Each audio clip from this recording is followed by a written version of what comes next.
Pour moi, la moitié d'un visage, c'est encore plus fort que le visage en entier parce qu'on est tous asymétriques. Je joue entre ce qui est visible, ce qui n'est pas visible. Ce qui est visible, c'est le succès ou c'est le talent qu'on voit à un instant T de leur vie. Et par contre, la partie qui n'est pas photographiée, elle représente tout le chemin parcouru pour arriver à là.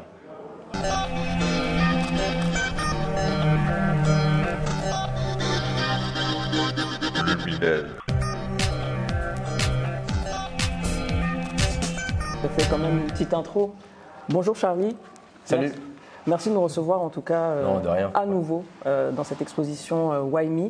La première question qui me vient à l'idée, c'était de savoir comment est-ce que tu avais fait pour choisir les 100 personnes qui composent aujourd'hui cette exposition. D'accord. Bon, en fait, quand j'étais tout petit, j'étais toujours admiratif des gens qui ont réussi leur vie. Peu importe le sommet, tu vois, qu'ils ont atteint. J'ai toujours été admiratif des businessmen qui ont réussi. Parce que pour moi, ça veut dire beaucoup. Ils s'assument en tant qu'homme ou ils s'assument en tant que femme, ils ont réussi. Et j'ai toujours été admiratif des talents. Tu sais, il m'arrive parfois d'écouter une chanson d'une chanteuse et je l'écoute en boucle pendant des mois et des mois, tu vois. Et je me suis dit, un jour, si je devais faire de la photo, je commencerai par les portraits, si un jour je les ai exposés. Et je vais choisir comme critère de casting le succès et le talent. Le succès, le talent. Ouais. Et je suis allé à la rencontre de ces gens-là. J'ai fait par texto, par SMS, par Facebook, tu vois, Messenger, par Insta et tout, etc. J'ai les contacts en direct. Ils ne me connaissent pas. Je leur explique mon projet. J'ai dit voilà, j'ai montré mon brouillon, tu vois. Je leur ai dit voilà, est-ce que ça vous intéresse? J'ai lancé une nouvelle signature de portrait et tout, etc. Est-ce que vous voulez participer par rapport au casting? Il y en a qui m'ont dit non, il y en a qui m'ont dit oui. Ceux qui m'ont dit oui m'ont donné ma chance. Et ensuite, de fil en aiguille, tu vois, ça fait effet boule de neige, ça fait effet un petit peu domino. Et puis j'ai avancé. Au départ, je connaissais personne. D'accord. Personne. Et puis j'ai avancé, puis les gens commencent à me dire tiens, Charlie, tu devrais photographier un tel. Tiens, Charlie, si tu veux, je t'aide. Je vais te présenter un tel qui est intéressant, machin, tout. Et de fil en aiguille, il y a plein de gens qui me présentent du monde. Et au bout du 30e casting, on était plus dans la phase où qui je ne dois pas prendre parce qu'il faut que j'arrête les portraits à un moment donné. D'accord. Donc il y a des portraits, il y a des propositions que j'ai refusées. Bien sûr, j'en discute avec ma femme, avec Morgane et tout, avec mon attaché de presse, tu vois, Xavier, etc. Parce que lui, il connaît le showbiz. Donc il me dit ça c'est bien, ça c'est pas bien, voilà. Et du coup, ça s'est passé comme ça, tu vois, simplement. En tout cas, on peut rappeler qu'il s'agit quand même de personnes qui viennent de tout horizon. Il y a des entrepreneurs, des artistes, des sportifs, des hommes politiques. Ça n'a pas été un peu compliqué justement de faire le tri dès le départ? Ou Monsieur Lambda également, que j'ai appris tout à l'heure. Il y a aussi un policier qui a été photographié. Et une petite jeune, une étudiante en fac de droit, droit des affaires. Ouais. Ça n'a pas été un peu compliqué justement de mélanger les gens comme ça? Non, parce que tu sais, tout le monde peut penser que c'est compliqué, mais pour moi, c'est la valeur humaine qui ressort en premier. Tu vois, à travers mes castings, avant leur succès, je m'interroge toujours sur est-ce que ce sont des gens de valeur? Quelles valeurs ils partagent? Est-ce qu'ils partagent les mêmes valeurs que moi? Alors s'ils partagent les mêmes valeurs que moi et qu'on a les mêmes codes, alors tout va bien se passer.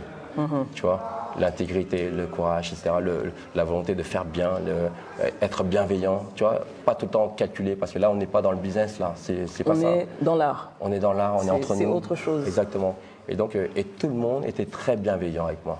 D'accord. Tous. Les gens ont choisi leur profil. Oui.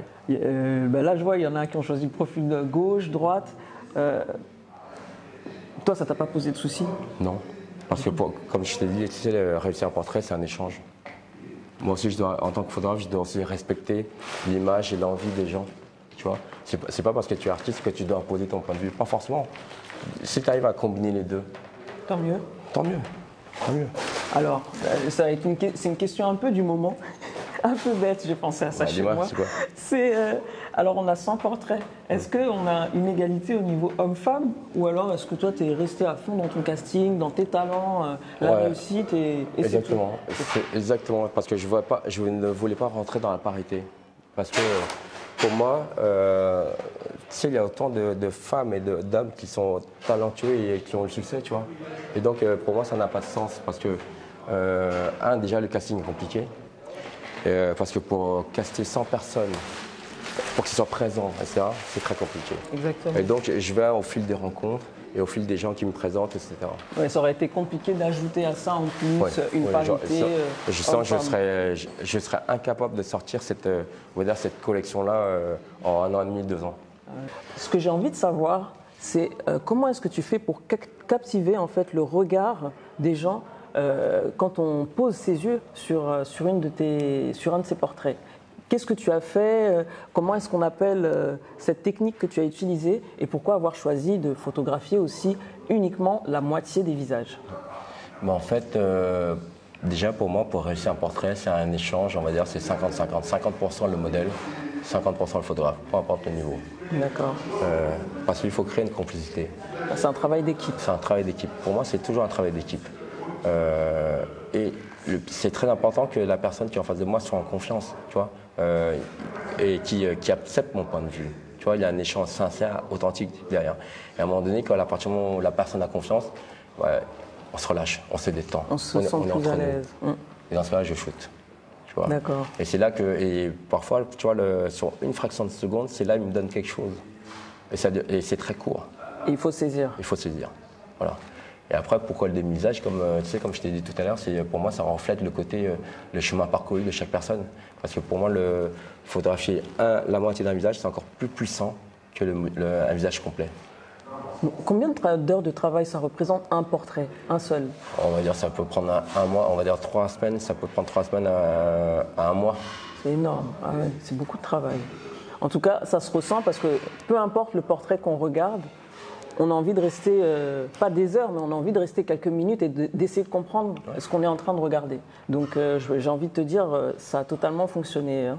Ouais. Tu sais, pour moi, c'est pas autant la technique qui est importante pour moi, tu vois, dans ce portrait-là ou dans d'autres.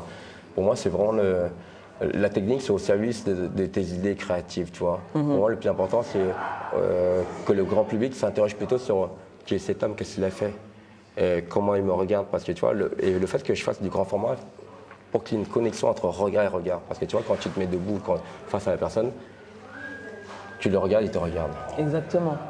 Et c'est ça qui est intéressant. C'est ce qui est très fort aussi. J'aime bien, moi.